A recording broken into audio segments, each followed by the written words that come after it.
Apéro spécial Miami. 4, c'est le chiffre clé de cette série. Oh là là, je suis pas sûr. 4-0. 4-0. Je suis pas sûr que ce soit un chiffre que les fans du Heat apprécient énormément, comme le chiffre de Jrue Holiday ou de Giannis ou de Chris Middleton. On s'installe tranquillou, on vous avait parlé d'un petit apéro spécial Miami, on va rentrer dans les détails de ce Heat qui est en vacances dès le premier tour des playoffs, pas de n'importe quelle manière, plein de choses sur lesquelles on doit revenir. C'était gore. Plein de choses sur lesquelles on doit revenir au niveau de la dynamique, évidemment, comment est-ce que cette série a été gérée. On avait déjà parlé du Game 1, mais comment se sont passés les 3 matchs suivants. Et puis quelles sont les perspectives pour la suite, parce que mine de rien, autant on peut se poser la question de savoir s'il y aura un bilan pour chaque équipe, etc. On parle quand même d'un Heat qui a été la darling des playoffs 2020, qui s'est pointé cette saison avec l'étiquette d'équipe finaliste, face aux Lakers quand même, qui avait vraiment dragué la planète basket avec Jimmy Butler, Bam Adebayo, Tyler Herro, Goran Dragic et compagnie.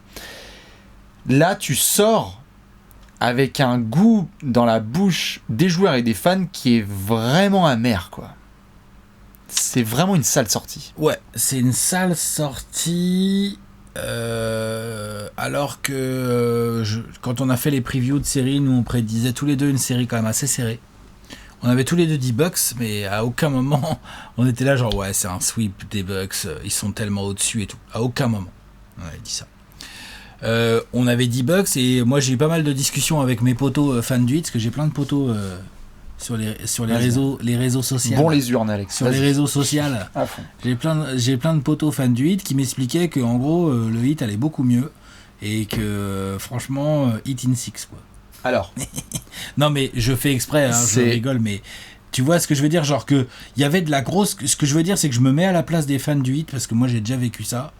Il y a de la grosse confiance. T'arrives, t'étais quand même bien, même si tu sais que l'adversaire est fort. À aucun moment tu peux t'attendre à te faire défoncer comme ça. Non, bien sûr. Après le scénario de la série, on va pouvoir en parler, mais le fait est que il y a eu défonçage. Il y a eu défonçage, on a vu le Game 1, mais en effet, avant la série, il y a la confiance et elle est logique. Parce que quand tu vois les fans du 8 sur la fin de saison, autant sur le début de saison, on parlait de cas de Covid ou d'absence de certains membres du 5 majeur, et on se demandait même combien de minutes avaient été jouées avec Bam et Goran et Tyler et Jimmy. Mais quand on voit la deuxième partie de saison, avec un hit défensif, qui défend limite mieux, je crois, que la saison dernière. Bon, l'attaque, on en reparlera, parce que c'est l'extrême opposé, mais Miami qui termine bien la régulière et tu vas affronter les Bucks. Bon, je pense qu'il y a des fans du 8 aussi qui se sont dit que ça allait être très compliqué et que les Bucks avaient vraiment envie de cette série. D'ailleurs, il y en a certains qui se sont rendus compte par la suite que sur les derniers matchs de la saison régulière, les Bucks se sont bien débrouillés aussi pour affronter ce hit-là. Oui. Parce qu'ils avaient bien envie de régler des comptes. Oui. Oui. Et oui. Mais malheureusement, il y a des séries comme ça arrive et dans ils ont réglé leur compte d'ailleurs. Et ils ont réglé leur compte, mais parfois ça arrive dans l'histoire des playoffs. On a vu déjà des séries comme ça où en fait, tu démarres sur un Game 1 qui peut annoncer une série dantesque. Qui change toute la série. Tout à fait. Alors tu peux avoir des matchs tout à fait qui annoncent que ça va être serré. Dantesque. Tu vois, non mais. Et il y a des matchs où en fait le Game 1, bah, ça te paralyse quoi en fait. Ça te paralyse ou ça aussi ça fait évacuer beaucoup de tension chez l'autre équipe. C'est-à-dire que ce Game 1 là, qu'on a pour la plupart tous vu, hein, samedi 20h ou 19h, je sais plus, c'était l'ouverture des playoffs, tout à fait. C'était l'opener des playoffs, ultra serré, une guerre de tranchées, très peu d'adresse, de la grosse défense, du physique, plein de choses. C'était un super match. Hein. On était là, genre, waouh, putain, la série que ça peut être, le délire et tout machin. Sauf que ce qu'on n'avait pas peut-être bien appréhendé sur le moment, après c'est difficile aussi à chaud, c'est que ce shoot de Middleton qui permet aux Bucks de gagner en prolongation le match 1, non seulement il a vraiment mis la tête sous l'eau au Heat, mais en plus il a complètement libéré les Bucks. Quoi. On en a parlé dans la vidéo de la semaine dernière. Oui, on en a parlé, je veux dire, il y avait 2-0, et on en a parlé. Quand je dis on l'avait pas vu à chaud, c'est sur le coup, la plupart, toi, moi, d'autres, et tout, on était là, genre putain, oh là là là là là. On en veut 7 envoyer la suite et tout, sûr. Ça peut être une série de dingos. C'est juste ça que je dis. Bien sûr, alors qu'effectivement, on se rend compte maintenant, on en avait parlé un petit peu au bout de 2 matchs, et là maintenant au bout de 4 matchs, hein, voilà, hein, je crois qu'on peut le au podo, comme on dit. On peut le dire, voilà, c'est ça.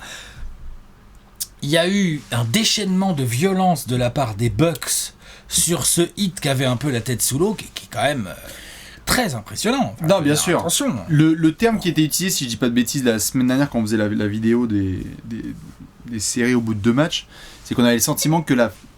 Ok Siri, est-ce que tu peux me trouver des joueurs qui rendent des shoots à Miami ? Je n'ai pas bien compris. Ah, il a pas bien compris, t'as Il vu ? a pas très bien compris. Running gag. Mais non, ce que je disais, c'est qu'on avait parlé la semaine dernière du fait que on sentait que la fenêtre de tir elle était sur le Game 1.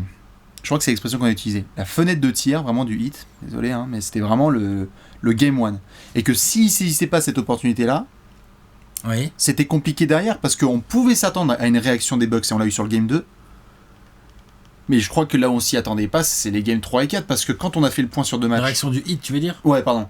Quand on a fait le point au bout de 2 matchs, il faudra que je revoie la vidéo, mais on s'attendait pas à un sweep. Je pense qu'on a dit, Alex, que le hit allait proposer des ressorts, et que même si on sentait bien le momentum pour Milwaukee, et qu'il y avait cette fenêtre de tir qui n'avait pas été prise, putain, pas 2 défaites comme ça à domicile. En fait, après, comme on l'a dit au bout de 2 matchs, après le buzzer de Middleton au Game 1, il y a l'entame, le premier quart du Game 2, là, le Bryn Forbes qui rentre, qui met tous ses 3, même d'une manière générale, le rouleau compresseur Milwaukee, tu vois, qui écrabouille Miami. Mais effectivement, en fait, peut-être le plus choquant, c'est peut-être le Game 3, où vraiment c'est un blowout extrêmement violent à South Beach, où là, tu sais, on se posait la question, on disait quand on a fait notre bilan après 2 matchs, on disait, ouais, attention, le Heat, il va falloir être ready, parce que les Bucks, eux, ils vont pas débarquer pour visiter South Beach, ils vont débarquer pour casser du Heat, quoi. Bah, c'est ce qu'ils ont fait. Ouais. Et le Heat n'a à aucun moment... c'est pour ça qu'on est dans cette vidéo. À aucun moment, le Heat n'a trouvé les vrais moyens de réponse. On a trouvé la les solution. ressources. Le niveau technique aussi a été assez décevant par rapport à l'année dernière. Quand même décevant. Butler, quoi. Je veux dire, merde, quoi. Enfin, non, bien sûr. Butler, bam. Enfin, quelle série mauvaise de la part Héros, de Butler. De toute façon, les cadres n'y étaient pas. Donc, à un moment, quand tu joues ce genre de série, tu n'y es à pas. part Dragic, peut-être. Ouais, et encore. C'est peut-être lui qui fait la meilleure série, hein, limitant. Il y a eu du bien, mais bon, c'est vraiment essayer de chercher le positif dans un bol de merde. Bah oui, bah, c'est l'idée là. C'est un peu compliqué. Sur quoi tu te bases, hein. Mais ce qui est. En effet, sur le Game 3, je pense que personne s'y attendait. C'était difficile de prévoir une telle défaite pour le 8, qui a fait trop mal du coup pour le 4. Parce que Milwaukee a toujours trouvé la parade. Miami fait pas un match ultra mauvais dans le sens où ils sont distancés ad vitam aeternam et où ils sont jamais dans la partie. Je veux dire, le 3. Jimmy Butler non mais Milwaukee joue. Mais en fait, moi, je t'avoue que ce qui m'a impressionné, et c'est aussi la définition aussi de cette série, pour moi, c'est que Miami, faut le dire, Miami a peut-être rencontré l'équipe la plus dominante de ce premier tour des playoffs.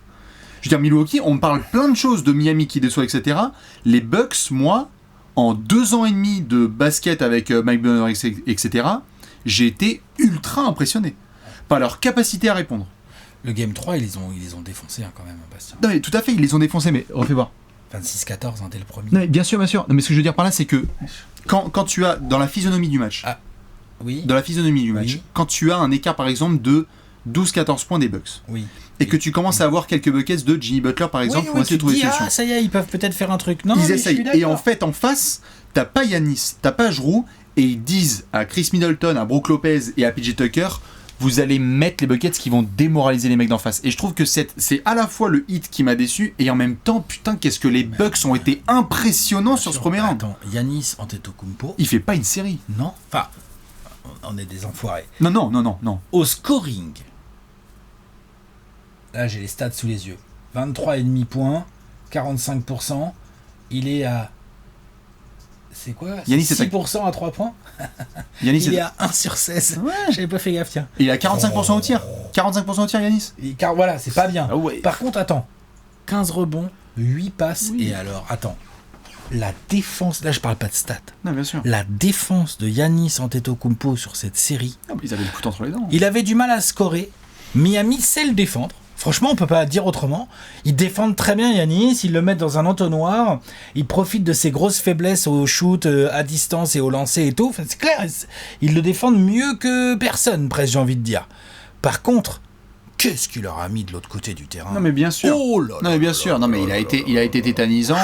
Il y a eu des gars qui sont bienvenus en aide. On en a parlé et ça va continuer à être le cas toujours de Jrue Holiday et Chris Middleton dont on parle en F, G et H. Ouais. Parce que Jrue Holiday sur le premier tour des playoffs, tu peux dire que c'est le meilleur joueur de sa série.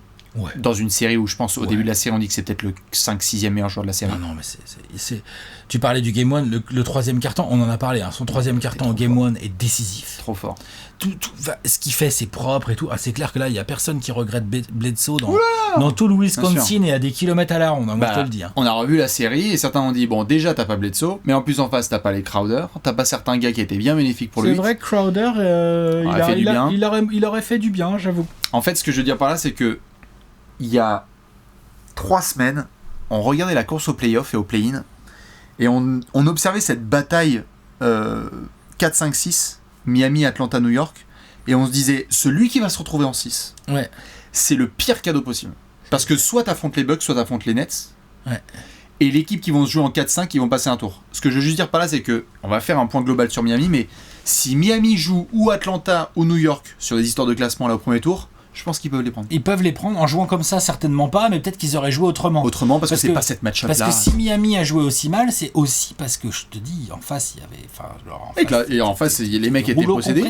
Et qu'ils affrontaient le Miami Heat, qu'ils les ont humiliés lors de la bulle, ils étaient vénères. Ils avaient envie de se venger. Donc c'est dans les deux sens. J'ai l'impression que Miami en fait a un peu contrejoué, mais que Milwaukee aussi a joué à un niveau. Vas-y. En fait, ils ont beaucoup contrejoué, notamment Jimmy Butler. Ouais. Qui nous a un peu fait genre I'm stupidly ready, nanana, tout ça. L'acten, ouais, bien sûr. Si c'est pour shooter à 10%, mon pote, fallait mieux rien dire en fait.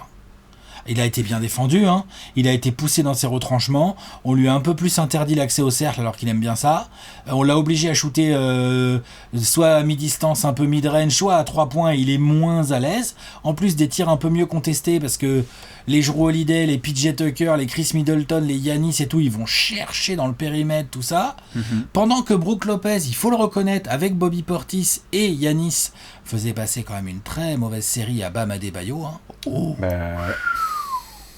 Ah non mais c'était vache. Donc à tous les niveaux. Donc c'était très compliqué. Maintenant Jimmy Butler, désolé, hein, Bucks ou pas Bucks, il doit nous produire une meilleure série que ça. Faut quand même pas déconner. Non mais je suis d'accord. C'est vrai. Tout à fait. Mais tu vois, bizarrement, c'est pas forcément le.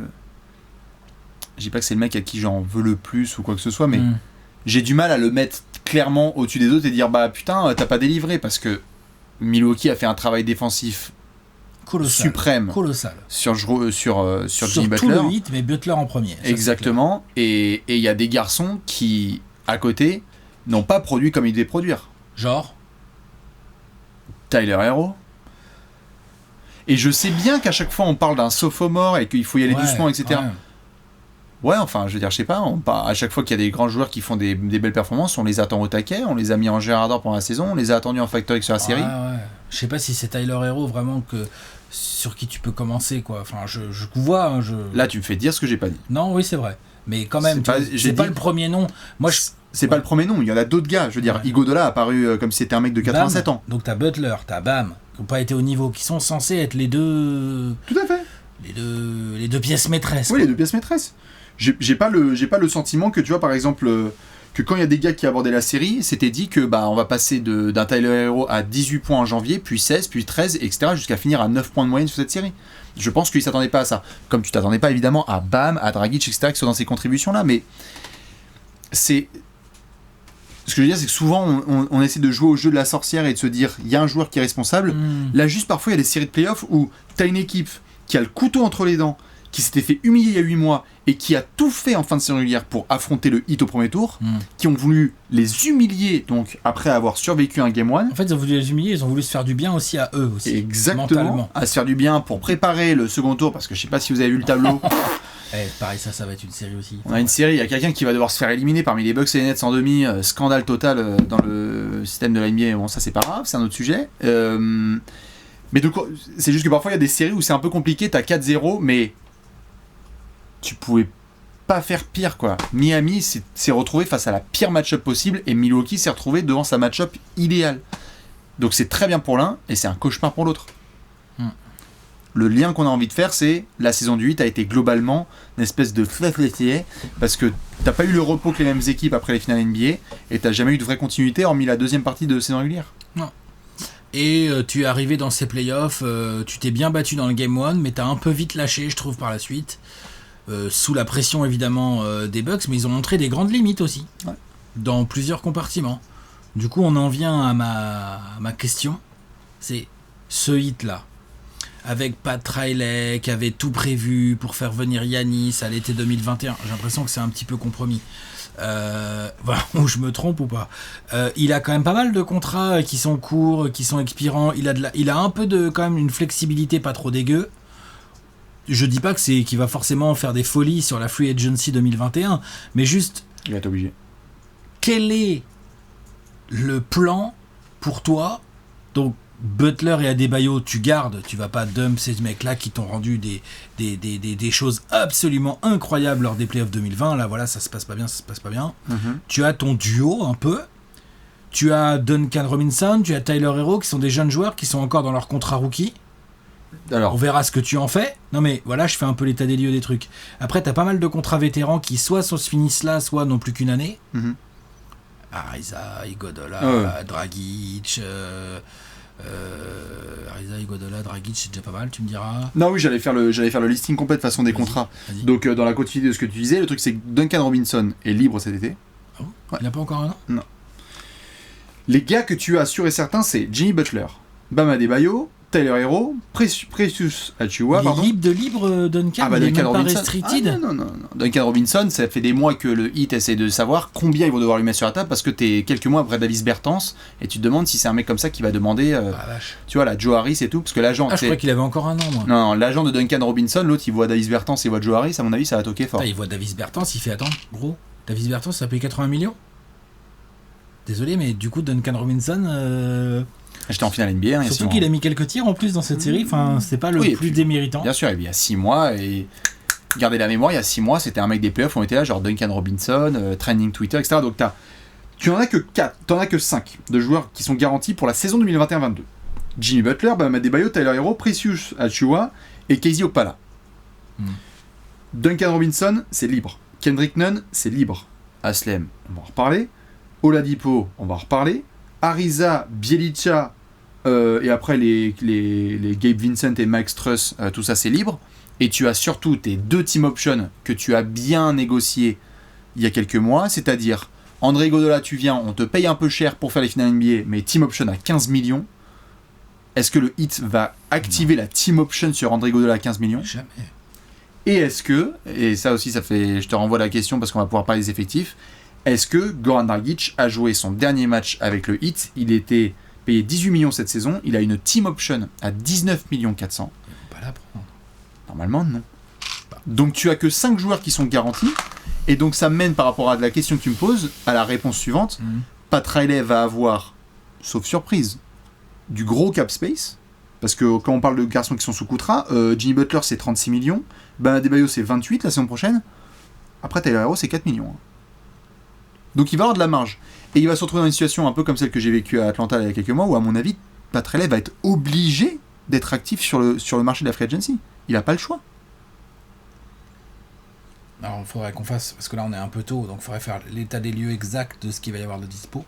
C'est ça. Est-ce qu'ils vont payer Duncan Robinson pour commencer avec ce cap space ? Est-ce qu'ils vont vouloir garder un Duncan Robinson ? Est-ce que tu vas poser Kendrick Nunn sur la table et dire gars, si tu bouges d'ici, tu deviens Dion Waiters. Si tu restes chez nous, tu peux avoir une place. Par contre, c'est minimum. C'est la mid-level. Par contre, c'est ça. Par contre, tu te calmes. On est d'accord. Bien sûr. Est-ce qu'ils vont avoir cette conversation avec Goran Dragic aussi ? Goran, t'es bien ici. Ça se passe bien. Tout roule avec Spoelstra, exactement. Moi, je pense que tu négocies avec Goran Dragic quelque chose pour qu'il reste sur place. Après, est-ce que Goran Dragic se dit aussi, genre, les gars, moi, j'ai toujours rêvé, en fait, de jouer avec Luka à Dallas. Moi, j'aimerais bien un peu faire juste un rendez-vous avec Mark Cuban, juste avant, ça vous dérange pas ? Et puis... je sais qu'on a fait les finales NBA l'année dernière, mais j'ai pas l'impression qu'on va gagner le titre avec Miami là prochainement. Parce que je sais pas si vous connaissez Giannis KD. Non, tu vois, t'es Goran Dragic. Ah non, mais je suis d'accord. Je te dis pas qu'il a toutes les cartes en main. Je te dis qu'il va tenter quelque chose. Et c'est là qu'on en vient à des garçons comme, parce que moi je fais le dossier depuis des mois, John Collins, typiquement.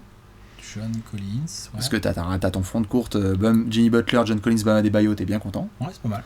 Les garçons à la Lonzo Ball, Devonte Graham, tous les free agents restreints. Peut-être que Riley va se dire aussi genre, moi je le sens bien, donc j'y vais. Mais t'es obligé si tu es Miami de faire des splashs un peu sur la free agency, parce que qui tu gardes de cet effectif? Duncan Robinson, tu as dit? Oui. J'ai l'impression. Après, putain, faut voir le tarot. Voilà, faut voir le tarot, mais moi j'espère quand même que tu vas essayer de le garder. Normalement, oui, mais putain, il va demander quoi. Après, il y a des mecs qui vont lui mettre un beau tarif sur la table. Il est libre de libre. Il est libre de libre. Toujours pas. Ah non, mais il est libre de libre, Duncan Robinson. Et on est dans la. Il y a des équipes qui vont arriver, vont faire. Tu veux 100 millions? Bah, ouais. Non, 100 millions. Non, peut-être pas 100 millions. Non. Davis Bertans, il a pris 80 millions sur 5 ans. Oui, bah d'accord, bah, tu peux les proposer sur 5 ans, hein, Duncan Robinson. Moi, je serais pas étonné qu'il soit. Pour moi, Duncan Robinson ne vaut pas moins cher que Davis Bertans ou c'est moi qui rêve? Tout le range Joe Harris, Davis Bertans, l'agent, il va dire genre, je suis là-dedans. Et c'est pas déconnant parce que Joe Harris est quand même. Joe Harris déjà 75 sur 4 70 sur 4 Ouais. Ça. Mais, putain, Davis Bertans, il a pris 80 millions, putain. Comment ça fausse le marché, ça? C'est terrible. Tiens, je te dis pour Joe Harris. Joe Harris, il gagne 16, 17, 18 et 19. Ouais, c'est ça, il a 70. Il a 33, il a 70 sur 3 ans. 70 sur 4 ans. Ah ouais, 70 sur 4 ans, non. Donc si t'es Duncan Robinson, qui a trimé, qui est censé être un mec qui joue, ne disrespecte, hein, mais qui est censé être un mec qui va jouer avec les Mad Ants, ou ne sais-je quelle équipe, normalement. Là, il est dans le bon système, au bon endroit. C'est un excellent shooter, mais c'est un once in a lifetime, là, le contrat qu'il peut négocier. Peut-être que ça va mettre aussi Miami dans une situation où ils vont dire genre ouais, t'es un bon shooter, mais en fait, on veut bien prendre un autre sniper qui va coûter nettement moins cher. C'est quoi, si je ne sais quelle équipe vient de te mettre 90 millions sur 4 ans, bah nous, on va pas le faire. C'est ça. Peut-être qu'en fait, on a juste pas envie de payer ce genre de tarot. Et vas-y, va au Knicks. Et c'est pour ça que je pense que par rapport à l'espèce de train dont on parlait il y a quelques mois, qui était de la Free Agency 2022, où on essayait de voir, ou 2021, de voir s'il allait avoir du Giannis, AD, Paul George, Kawhi, etc. Plus les mois ont avancé, plus on a vu aussi l'automne dernier que cette Free Agency allait devenir un peu maigrichonne. Maigrichonne, c'est le mot. On parle de Kyle Lowry, option à surveiller. Ouais. On parlait d'André Drummond, option à ne pas surveiller. Ils sont capables quand même. Après, avec Adebayo, ça me paraît un peu compliqué, mais bon. Ouais. Mais Kyle Lowry, tu vois, fait partie de ces garçons-là. Yanis, tu enlèves. Paul George a pris la quicheta. AD a prolongé. Kawhi à Miami, allons-y en courant. Hein, on change de franchise tous les... Oh putain, faut arrêter. Arrête. Kawhi, laissons-le tranquillement finir ses playoffs déjà. Pour l'instant, Kawhi, il est en playoffs. Et on va voir ce qui va se passer avec les Clippers. Si les Clippers sont champions, peut-être que derrière, Kawhi, il prend 4 ans, là. Non ? Très probablement. Et c'est pour ça que... Quoi, les Clippers champions ou... Non, très probablement le Kawhi qui prend son... En tout cas, qui bouge pas, j'ai du mal à le voir. Mais par contre, j'ai l'impression que par rapport à l'histoire de Cendrillon qui a eu lieu la saison dernière avec les finales NBA, je veux bien ton avis là-dessus, c'est... Est-ce que là, t'es juste un peu redescendu sur Terre ? En fait, c'était bien dans la bulle. Mais en fait, là, t'es une équipe plutôt de milieu de la conférence Est, quoi. Ouais. Et que tu t'es tapé la mauvaise match-up au premier tour. Mais juste, tu gardes ton axe, Spoelstra, Butler, Adebayo, Tyler Hero. Et tu travailles autour. Tu travailles autour et tu te ramènes à la Free Agency 2022 en disant hé les gars, regardez, même avec notre changement d'effectif, on est encore top 5 de l'Est, quoi. Donc il nous faut de la star, donc viens. Et la Free Agency 2022 peut s'avérer très très intéressante. Ah bah la Free Agency 2022, il va y avoir du people. C'est ça. Moi, je suivrais cet ordre de travail-là. Tu ferais quoi ? Autre paramètre dont on n'a pas du tout parlé, est-ce que Patoche Riley va essayer de bricoler de façon à être pas si mal placé que ça à la prochaine draft ? C'est-à-dire ? Du contrat expirant à des équipes qui vont lui lâcher un pic pas trop mal et que lui il va bricoler et tout. Parce que tu sais, ils ont lâché pas mal de pics ces derniers temps dans des trades, le hit. Ils veulent développer des jeunes ? Je sais pas. Je pose la question, comme il y a des jeunes de grand talent dans la prochaine draft. Ok, tu les développes, mais il y a du monde là sur les lignes arrière là dans la prochaine draft. Ça peut aussi être une option.